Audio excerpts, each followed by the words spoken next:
Hello students, IIT brain में आप सभी का स्वागत। आज हम फिजिक्स के जिस टॉपिक पर डिस्कस करेंगे उसका नाम है field due to an electric dipole. Field due to an electric dipole. So जैसा हमने पहले डिस्कस कर चुके हैं कि डाइपोल टू चार्जेस का बहुत स्मॉल डिस्टेंस पे सेपरेटेड एक सिस्टम होता है। इस आर्टिकल में हमें एक डाइपोल की वजह से स्पेस के किसी पॉइंट पर इलेक्ट्रिक फील्ड की वैल्यू कैलकुलेट करनी है।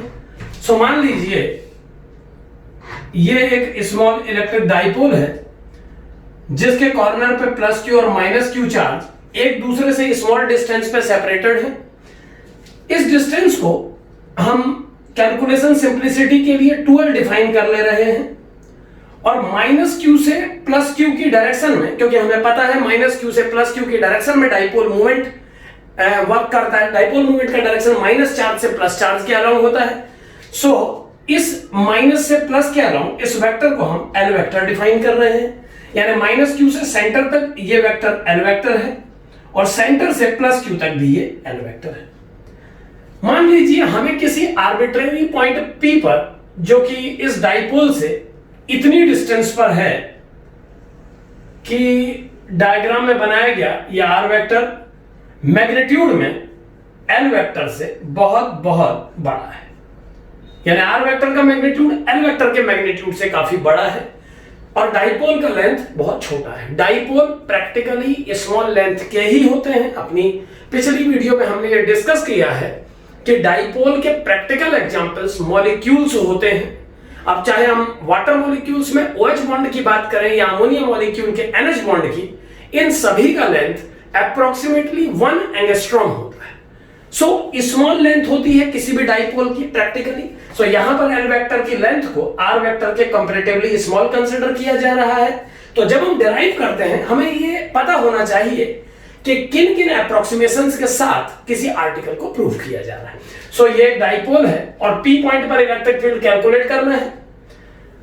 अगर हमने ओ पॉइंट से पी पॉइंट तक वेक्टर को आर वेक्टर डिफाइन किया है और ओ से पॉजिटिव चार्ज तक एल वेक्टर, तो प्लस क्यू चार्ज से इस पॉइंट पी तक जो वेक्टर तैयार होगा उस वेक्टर की value R vector minus L vector होगी। ये मैंने ट्रायंगल लॉ के बेस पे बोला, एक बार और समझें। This vector plus this vector is the resultant of the R is the resultant of these two. So अगर ये वेक्टर L वेक्टर है तो L वेक्टर और ये वेक्टर ऐड करके R वेक्टर आना चाहिए, यानी कि R वेक्टर से L वेक्टर को सब्सट्रैक्ट करके प्लस चार्ज से P को ज्वाइन कराने वाला वेक्टर निकाला जा सकता है। सिमिलरली माइनस चार्ज से O तक L वेक्टर डिफाइन हुआ है और O से P तक R वेक्टर। तो जो वेक्टर माइनस चार्ज को P से ज्वाइन करा के बनेगा उस वेक्टर को हम R vector plus L vector define कर सकते हैं, यानी ये vector R vector plus L vector है और ये vector R vector minus L vector है।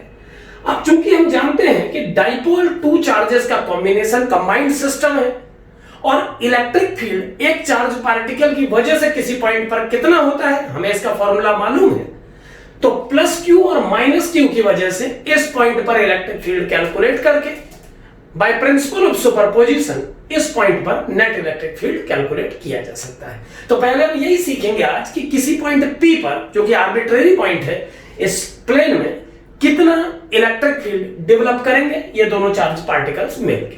So due two plus Q अगर इस पॉइंट पर E plus electric field develop होता है और ड्यू टू माइनस अगर E माइनस डेवलप होता है तो इस पॉइंट पर नेट इलेक्ट्रिक फील्ड की वैल्यू होगी E plus plus E minus, यानी पॉजिटिव के द्वारा प्रोड्यूस्ड इलेक्ट्रिक फील्ड और नेगेटिव चार्ज के द्वारा प्रोड्यूस्ड इलेक्ट्रिक फील्ड का जो रिजल्टेंट फील्ड होगा वही इस पॉइंट पर नेट इलेक्ट्रिक फील्ड की वैल्यू होगी। अब जैसा कि हमें फॉर्मूला मालूम है कि किसी प्लस चार्ज Q से इस पॉइंट पर प्रोड्यूस होने वाले इलेक्ट्रिक फील्ड को इस फॉर्मूले से दिया जाता है 1/4 pi epsilon naught Q upon square of this distance and unit vector in this direction. So मैं इस वेक्टर के मैग्नीट्यूड को क्यूब लेकर के न्यूमरेटर पे R vector minus L vector consider कर रहा हूं। सो एक R vector minus L vector ऊपर लेने पर नीचे क्यूब हो जाएगा। ये हमने डिस्कस किया था जब हमने कूलम्ब्स लॉ डिस्कस किया था। प्लस जो नेगेटिव चार्ज पार्टिकल है वो इस पॉइंट पर जो इलेक्ट्रिक फील्ड डेवलप करेगा वो हो जाएगा 1/4 pi epsilon naught Q minus upon R plus L vector modulus whole cube and R vector plus L vector. So positive charge particle और नेगेटिव चार्ज पार्टिकल इंडिविजुअली जो electric field develop करेंगे P point पर, उनको सम कर देने से, vectorially सम कर देने से P पॉइंट पर नेट इलेक्ट्रिक फील्ड कैलकुलेट किया जा सकता है। So net electric field P point पर होगा इतना प्लस इतना।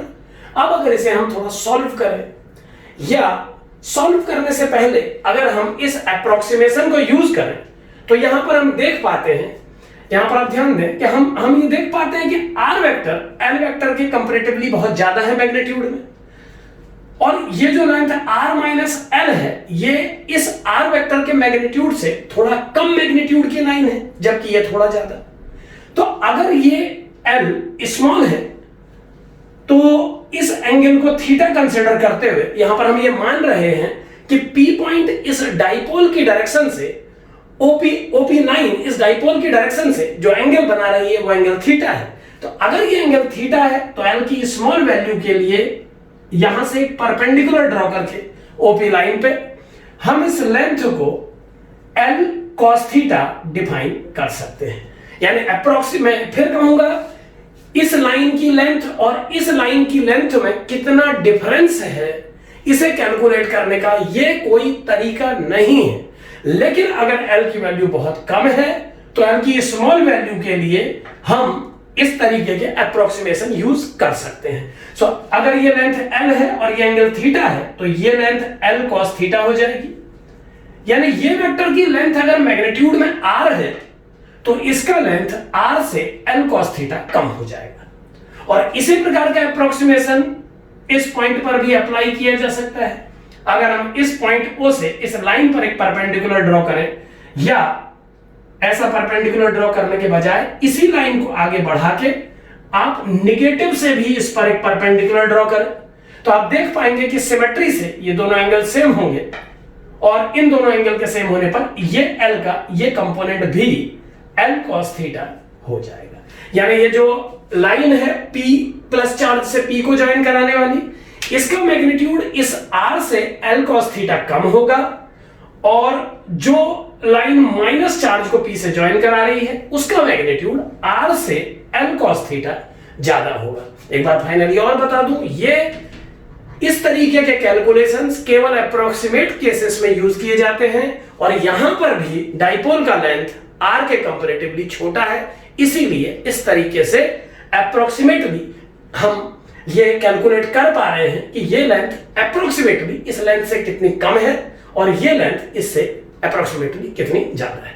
तो अगर हम इस अप्रोक्सीमेशन को इसमें यूज करें तो हम थोड़ा सा सिंपल कर सकते हैं इस कैलकुलेशन को।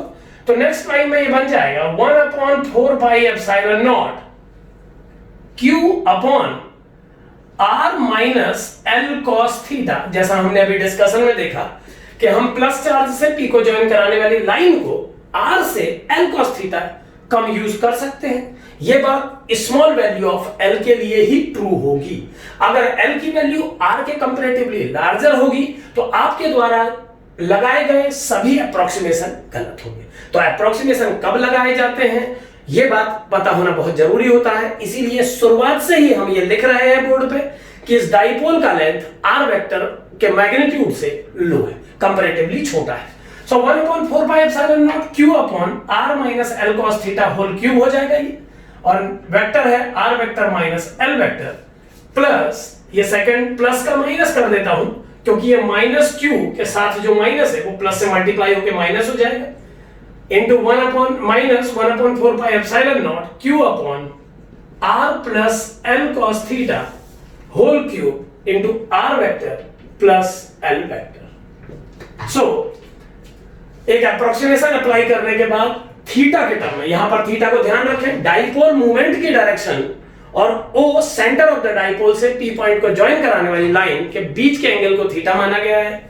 अब अगर हम इसे थोड़ा और सॉल्व करें तो E वेक्टर की वैल्यू आ जाएगी 1/4 pi epsilon naught Q into R vector minus L vector upon R minus L cos theta whole cube minus R vector plus L vector, R vector plus L vector divided by R plus L cos theta whole cube. So E vector का value finally ये आ जाएगा। अब अगर हम इसे थोड़ा binomial theorem लगा के और सिंप्लीफाई करें तो कैसे कर सकते हैं एक बार देखें। अगर हम डिनोमिनेटर के टर्म से it is Q by 4 pi R square, अगर हम इस डिनोमिनेटर से r को कॉमन लें इस ब्रैकेट से तो ये r क्यूब बन के बाहर आएगा, और वैसा ही r क्यूब इससे भी बाहर लिया जा सकता है। तो दोनों के r क्यूब कॉमन लेके मैं बाहर शिफ्ट कर रहा हूं। अब हमारे पास अंदर बचेगा r vector minus L vector divided by 1 minus L by R cos theta whole power 3 minus r vector plus L vector upon 1 plus L upon R cos theta whole power 3। So ये electric field का value आ गया है। अब इस term को numerator पर लेके अगर मैं अप्रोक्सीमेट सॉल्व करूं यानी बाइनोमियल थ्योरम का यूज करूं, क्योंकि L by R cos theta की वैल्यू हम जानते हैं एल आर से कंपैरेटिवली छोटा है, तो L by R ignorably small होगा, और कॉस थीटा की वैल्यू कभी 1 से ग्रेटर नहीं होती। तो एल बाय आर जितना छोटा होगा कॉस थीटा का मल्टीपल होने से वो और छोटा होगा। सो 1 के कंपैरेटिवली इसके स्मॉल होने के कारण बाइनोमियल थ्योरम अप्लाई किया जा सकता है। सो इस टर्म को न्यूमरेटर पर शिफ्ट करके और इस टर्म को भी न्यूमरेटर पर शिफ्ट करके अगर बाइनोमियल यूज किया जाए अप्रोक्सीमेटली तो ये बन जाएगा q by 4 pi epsilon naught r cube 1 minus 1 minus, पहले मैं एक बार न्यूमरेटर में इसको शिफ्ट कर लेता हूं, 1 minus L by R cos theta to the power minus 3 r vector minus L vector and minus 1 plus L by R cos theta to whole power minus 3 into R vector plus L vector. So ऐसा बन जाएगा ये। अब मैं इसमें binomial apply करना चाहता हूं, 1 plus x to the power n is 1 plus nx। हमने पढ़ा है बाइनोमियल थ्योरम में कि x की छोटी वैल्यूज के लिए 1 plus x to the power n को 1 plus nx बोला जा सकता है, और हायर टर्म्स को इग्नोरेबल मान के छोड़ा जा सकता है। तो अगर हायर टर्म को इग्नोर करें और केवल फर्स्ट 2 टर्म्स यूज करें बाइनोमियल के तो ये टर्म बन जाएगा। हम इसको यहां देख लेते हैं। तो इस टर्म की वैल्यू आ जाएगी सॉल्व करने पर ई वेक्टर आ जाएगा 1/4 pi epsilon naught q by r cube into it is 1 plus L by R cos theta into R vector minus L vector, and if you apply binomial in the second, then it is 1 plus x to the power n, so it will become 1 plus nx। Plus बोल के -3 लिखा है मैंने क्योंकि n की value -3 है इस case में, और यहां -3 वैल्यू होने के कारण यहां माइनस की जगह प्लस हो गया। So 1 plus x to the power n equal to 1 plus nx। हमने बाइनोमियल के जिस अप्रोक्सीमेट फॉर्मूले को यूज किया है वो है 1 plus nx plus higher terms are neglected। So 1 plus x to the power n को 1 plus nx अप्लाई करने पर ये एक्सप्रेशन ऐसा बन जाएगा। इसके साथ वेक्टर है r vector plus l vector. अब अगर हम इस टर्म को थोड़ा और सॉल्व करें तो ये बन जाएगा E vector is equal to 1/4 pi epsilon naught Q upon R cube into, अगर इसको ओपन किया जाए तो हम देख पा रहे हैं R वेक्टर के साथ ये टर्म है और यहां पर R वेक्टर के साथ ये टर्म है और बीच में माइनस है, तो ये बन जाएगा 1 plus L by R cos theta -1 plus एक 3 आई थिंक मैंने यहां नहीं लिखा है, यस एक 3 यहां पर और आना चाहिए था क्योंकि इस टर्म में 3 है, इसमें भी 3 होना चाहिए। It is 1 plus x to the power n is 1 plus nx। So -3 minus से मल्टीप्लाई होके +3 हो जाएगा। सो ये बन जाएगा 1 plus 3 L by R cos theta minus 1 plus 3 L by R cos theta. ये टर्म आ जाएगा R वेक्टर के साथ, हमने R वेक्टर के साथ इसको लिख लिया है, और इतना ही एक्सप्रेशन L वेक्टर के साथ आ जाएगा। देखिए L वेक्टर के साथ क्या टर्म आएगा, यहां पर मैं इस लाइन को यूज कर लेता हूं। सो इसके आगे आ जाएगा माइनस L के साथ है, यहां पर भी माइनस L के साथ है, तो माइनस को होल बाहर कॉमन लेके ये बन जाएगा 1 plus 3 L by R cos theta and minus, चूंकि हम माइनस बाहर ले चुके हैं तो plus 1 minus 3 L/R cos theta L vector. तो ध्यान से देखें ये क्या बन गया है, बन गया electric field vector equal to 1/4πε0 Q/R³ into R vector के साथ ये टर्म और R वेक्टर के साथ यहां पर नेगेटिव टर्म, तो माइनस और माइनस माइनस प्लस, और L वेक्टर के साथ इधर भी माइनस L वेक्टर है, ये मल्टीपल माइनस L को मिलेगा, यहां पर भी माइनस L को ये मल्टीपल मिलेगा, तो दोनों मल्टीपल्स आपस में ऐड हो गए। और अगर हम इसको थोड़ा और सॉल्व करें, एक लाइन और सॉल्व करें, तो E वेक्टर की वैल्यू आ जाएगी 1/4πε0 Q/R³ 1/4πε0 Q/R³ इनटू, अब इसके आगे क्या बनेगा देखें, ये बन जाएगा 1/4πε0 Q/R³ into 336 L/R cos theta R vector, 6 L/R cos theta R vector minus यहां पर ये टर्म कैंसिल होके 112 2L वेक्टर। सो फाइनली इस डाइपोल के कारण इस पॉइंट P पर जो इलेक्ट्रिक फील्ड डेवलप होगा वो electric field theta R vector और L वेक्टर के टर्म में कैसे लिखा जा सकता है आप देख सकते हैं। अब अगर हम इसमें डाइपोल मूवमेंट की डेफिनेशन यूज करें, जिसके अनुसार डाइपोल मूवमेंट वेक्टर का डायरेक्शन माइनस से प्लस की ओर होता है और इसका मैग्नीट्यूड किसी एक चार्ज और दोनों के बीच के सेपरेशन के प्रोडक्ट के बराबर होता है।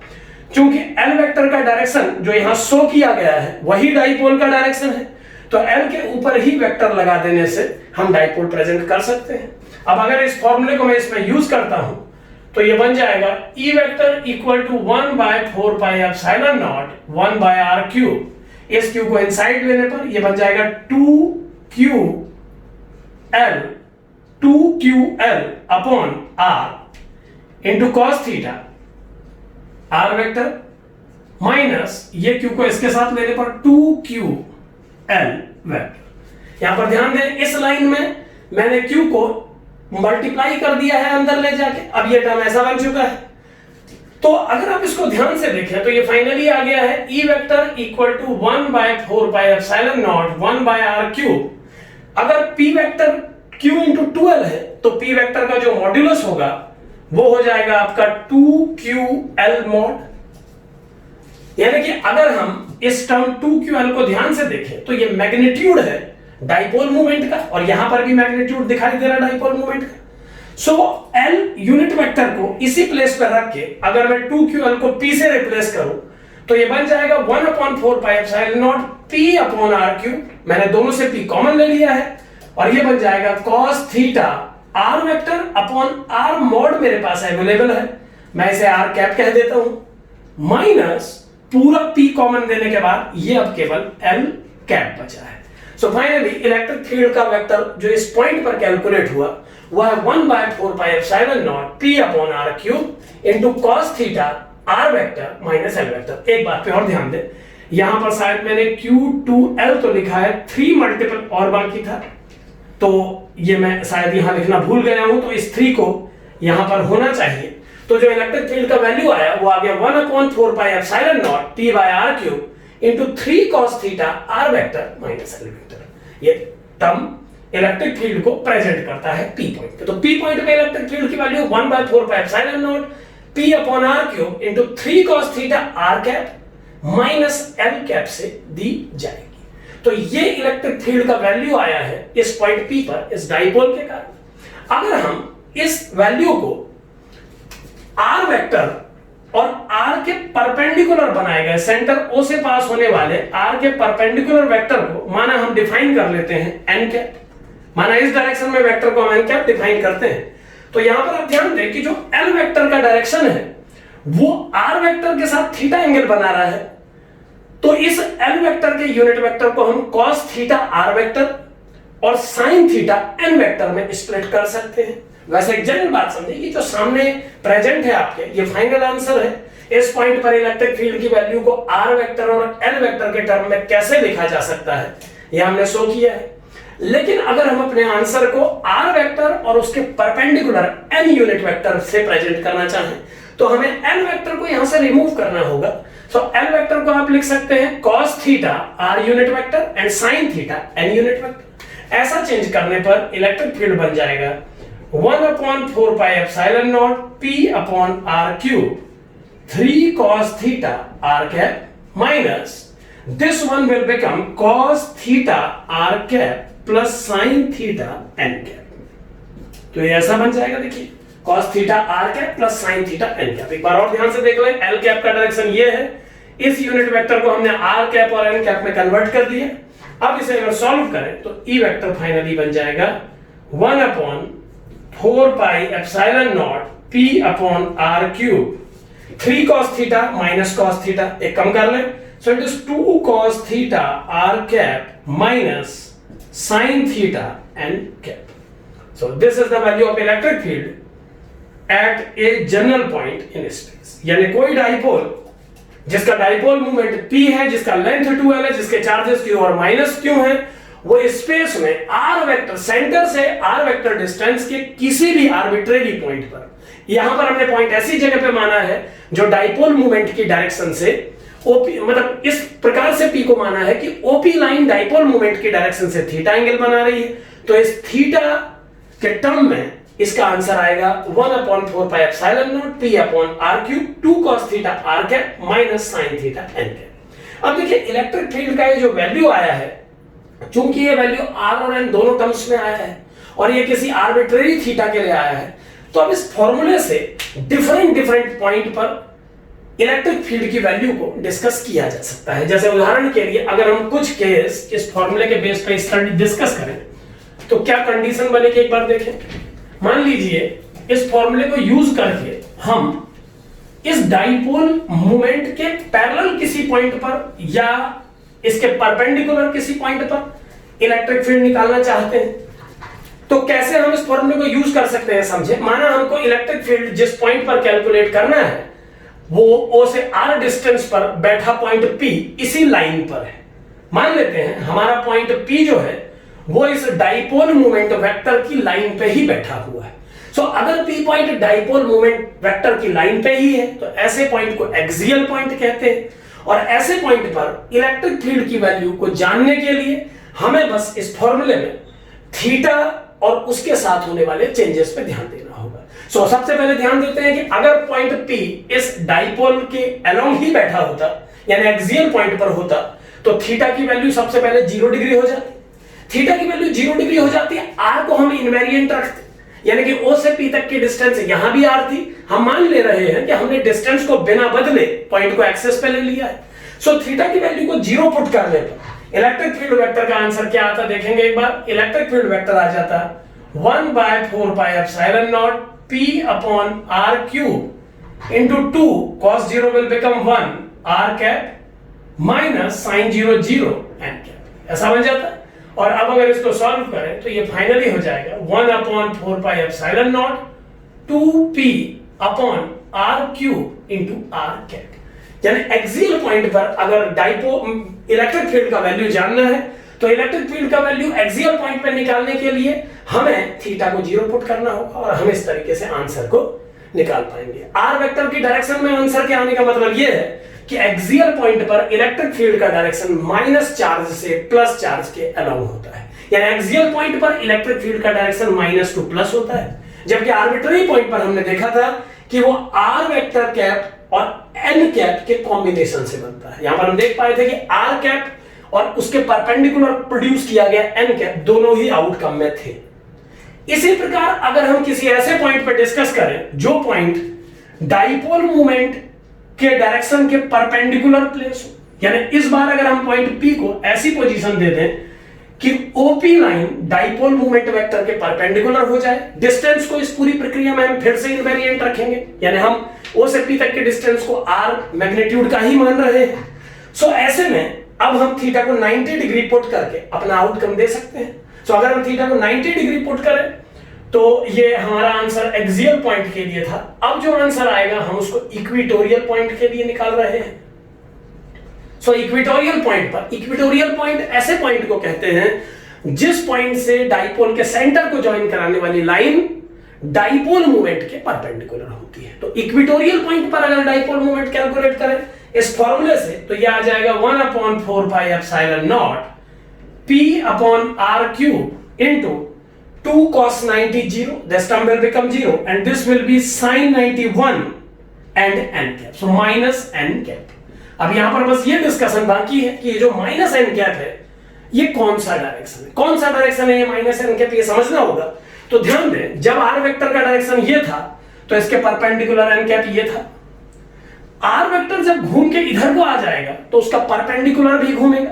तो जब r वेक्टर ऐसा था तो जो n कैप है वो ऐसा था। ध्यान दें, अब आपका r वेक्टर घूम करके इस डायरेक्शन में चला गया है और डिफाइन किया गया n कैप हमेशा r कैप के परपेंडिकुलर रहेगा।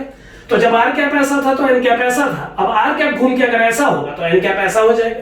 यानी n कैप का डायरेक्शन डाइपोल मूवमेंट का ही डायरेक्शन है। n कैप का डायरेक्शन वही है जो डाइपोल मूवमेंट का डायरेक्शन है इस केस में, यानी इक्वेटोरियल केस में n कैप l कैप ही बन जाएगा।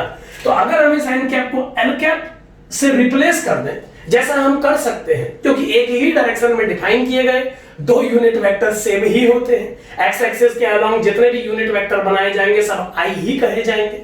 सो ई इक्वेटोरियल की वैल्यू इस कंडीशन में आ जाएगी, E equatorial equal to 1/4πε0 p upon r cube into minus n unit vector. Minus sign ये बताता है कि इक्वेटोरियल पॉइंट पर जो इलेक्ट्रिक फील्ड डेवलप होता है उसका डायरेक्शन +2 माइनस होता है। It means like this. क्यों? क्योंकि n कैप डिफाइन किया गया था माइनस से प्लस के अलावा डाइपोल मूवमेंट की डायरेक्शन में। डाइपोल मूवमेंट का डायरेक्शन -2 प्लस होता है और एक्सियल पॉइंट पर इलेक्ट्रिक फील्ड का डायरेक्शन भी -2 प्लस है। लेकिन इक्वेटोरियल पॉइंट को सॉल्व करने पर यह पता लग रहा है कि इक्वेटोरियल पॉइंट पर जो इलेक्ट्रिक फील्ड का डायरेक्शन आ रहा है वो -l कैप आ रहा है, यानी डाइपोल मूवमेंट के डायरेक्शन के अपोजिट आ रहा है। सो ये एक जनरल फॉर्मूला है जिसमें अलग अलग पॉइंट के लिए कैलकुलेशन करके आप डिफरेंट पॉइंट पे इलेक्ट्रिक फील्ड की वैल्यू को सॉल्व कर सकते हैं। यहां पर हमने पहले एक आर्बिट्रेरी पॉइंट पे कैलकुलेशन किया।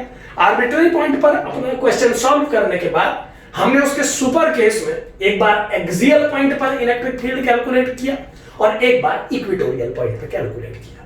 इस पूरी कहानी में बोला गया एल वेक्टर मैग्नीट्यूड में आर वेक्टर के कंपैरेटिवली स्मॉल है। ये बात ध्यान रख के आप ये क्वेश्चन करें। ये जो फॉर्मूले बन रहे हैं ये सभी फॉर्मूले अप्रोक्सीमेशंस को ध्यान में रख के बनाए जा रहे हैं। अगर कभी एग्जाम ऐसा क्वेश्चन पूछता है जिसमें आपसे ये बोला जाता है कि एक पॉइंट सेंटर से 10 सेंटीमीटर डिस्टेंस पे है और डाइपोल का लेंथ 5 सेंटीमीटर है, तो यकीनन आप इन फॉर्मूलों को यूज नहीं कर पाएंगे क्योंकि 5 सेंटीमीटर 10 सेंटीमीटर के कंपैरेटिवली इग्नोरेबल नहीं होता है। उन परिस्थितियों में आपको बारी बारी से दोनों चार्जेस के इलेक्ट्रिक फील्ड इस पॉइंट पे कैलकुलेट करने होंगे और उन्हें प्रिंसिपल ऑफ सुपरपोजिशन से सम करना होगा। सो फॉर्मूला तभी अप्लाई कर सकते हैं, ये सभी फॉर्मूले अप्रोक्सीमेट क्रिएट किए गए हैं और इन्हें तभी अप्लाई किया जा सकता है जब r की वैल्यू n के कंपैरेटिवली स्मॉल हो। यहां पर कंपैरेटिवली शब्द बोलने का मेरा मतलब कुछ ऐसा है कि जैसे डाइपोल का लेंथ आपको एंगस्ट्रॉम में या माइक्रोमीटर में दिया हो और r वेक्टर का लेंथ आपको सेंटीमीटर या मीटर में दिया हो, तो इनके बीच का गैपिंग बहुत ज्यादा होगा, r बहुत बड़ा होगा l के रिलेटिवली। तो ये सभी फॉर्मूले जो आंसर देंगे वो अप्रोक्सीमेटली एरर फ्री होंगे। लेकिन अगर आप किसी ऐसे केस में जिसमें r की वैल्यू l के कंपैरेटिव है अप्लाई करते हैं इन फॉर्मूलों को, तो आप सही आंसर नहीं निकाल पाएंगे इन फॉर्मूलों से। सो अप्रोक्सीमेट है फॉर्मूले, इस बात पे मैं बार बार जोर दे रहा हूं। किसी भी ऐसे क्वेश्चन में इनको अप्लाई न करें जहां पर ये एप्लीकेबल नहीं हो। जैसे उदाहरण के लिए कई बार बच्चे के दिमाग में आता है कि इस डाइपोल के कारण सर अगर मुझे इस चार्ज के ऊपर इलेक्ट्रिक फील्ड निकालना होता तो क्या r की वैल्यू l हो जाती। ध्यान से समझे, ये डाइपोल का लेंथ 2l है, हम r वेक्टर o पॉइंट से प्रैक्टिकल पॉइंट तक की डिस्टेंस को कह रहे हैं। अब माना आपका इस पॉइंट पर इलेक्ट्रिक फील्ड को निकालने की इच्छा है आपकी, तो इस पॉइंट पर इलेक्ट्रिक फील्ड निकालने के लिए जो नॉर्मली दिख रहा है वो ये दिख रहा है कि o से इस पॉइंट तक जो वेक्टर है वो r वेक्टर कहलाएगा। यानी उस पर्टिकुलर केस में r वेक्टर और l वेक्टर में कोई डिफरेंस नहीं रहेगा। अब r वेक्टर और l वेक्टर में अगर कोई डिफरेंस नहीं रह गया है और बच्चा इस फॉर्मूले से आंसर निकाल ले तो उसका आंसर आ जाएगा एक्सियल वाले पॉइंट से 1/4πε0 2p upon l cube and r cap. यानी उसने एक आंसर ले लिया, एक आंसर बना लिया, उसको एक आंसर मिल गया। जबकि हकीकत यह है कि किसी चार्ज पार्टिकल के ऊपर उसका अपना इलेक्ट्रिक फील्ड डिफाइन नहीं किया जा सकता है। इलेक्ट्रिक फील्ड की फंडामेंटल प्रॉपर्टीज में से यह भी एक है कि किसी चार्ज पार्टिकल के कारण उसी चार्ज पार्टिकल पर इलेक्ट्रिक फील्ड कैलकुलेट नहीं किया जा सकता। तो जिस सवाल का आंसर अनडिफाइंड आना चाहिए था, आपने इस फॉर्मूले से उसका एक आंसर निकाल के दे दिया। तो ऐसा क्यों हुआ? ऐसा केवल इसीलिए हुआ क्योंकि आपने आर वेक्टर और एल वेक्टर को कंपैरेटिव बना दिया, दोनों का अप्रोक्सीमेटली सिमिलर मैग्नीट्यूड का बना दिया, कंपैरेटिव वैल्यूज दे दी और आप ये फॉर्मूला अप्लाई करने लगे। अगर ऐसा करने के बजाय आपने इस पॉइंट पर बारी बारी से दोनों का फील्ड निकालने की कोशिश की होती, तो इस माइनस के कारण यहां कुछ बहुत फील्ड आता, लेकिन प्लस के कारण प्लस के ही ऊपर आप फील्ड डिफाइन नहीं कर पाते और उस स्टेज पर आपको यह मालूम चल जाता कि कुछ एरर हो रहा है। सो ये फॉर्मूले आप केवल अप्रोक्सीमेट केसेस में ही इस्तेमाल करें। Thank you.